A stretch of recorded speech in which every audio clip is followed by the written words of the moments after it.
अस्सलाम वालेकुम नाज़रीन, मैं शुएब अली उमरानी ऐं तव्हां ॾिसी रहिया आहियो BR टाइम न्यूज़। सभ खां पहिरियों शामिल कंदासीं हीअ report. Chairman PTI Imran Khan चयो त साज़िश उहे करे रहिया आहिनि जेके पाण बैरूनी साज़िश जो हिसो आहिनि। पूरी कैंपेन कई वई आहे त असांजी ऐं फ़ौज जी लड़ाई थी वञे। पार्टी तोड़ण जो पूरो प्लान ठाहियो वियो आहे। शहबाज़ गिल जेको चयो जेकॾहिं कानून जे ख़िलाफ़ चयो त हुन ते चार्ज लॻायो, अदालत में सफ़ाई पेश करण जो मौक़ो मिलणु खपे। उहो बि चयो त मुल्क खे मुश्किल मां कढण जो हिकु ई रस्तो आहे साफ़ ऐं शफ़ाफ़ इलेक्शन।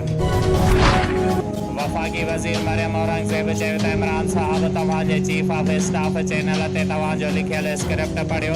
तव्हांजे पार्टीअ जे ट्रोल्स शहदा जे ख़िलाफ़ मनफ़ी मुहिम हलाई जंहिं नफ़रत जे बिज खे तव्हां हर रोज़ पोखे रहिया आहियो, तव्हां उहो ई कटे रहिया आहियो।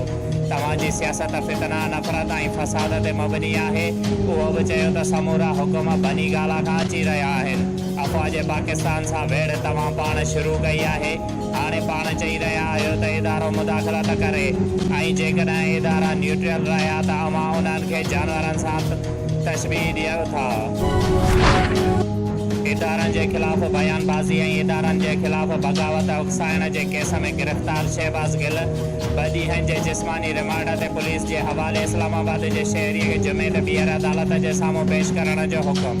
अदालत में पुलिस इस्तदा कई त मुलज़िम शहबाज़ गिल खां मोबाइल फ़ोन बरामद करणी आहे।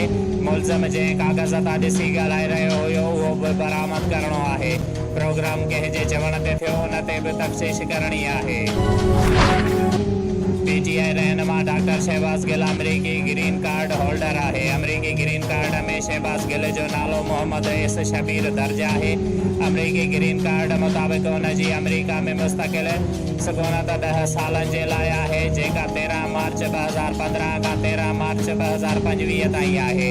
शहबाज़ गिल अमरीका जे यूनिवर्सिटी ऑफ इलिनॉय में पढ़ाईंदो रहियो, जिते हुन जो नालो मोहम्मद शहबाज़ शबीर जे नाले सां दर्ज आहे। शुएब अली उमरानीअ खे ॾींदा इजाज़त। वधीक ख़बरुनि ऐं अपडेट्स लाइ ॾिसंदा रहो BR टाइम न्यूज़।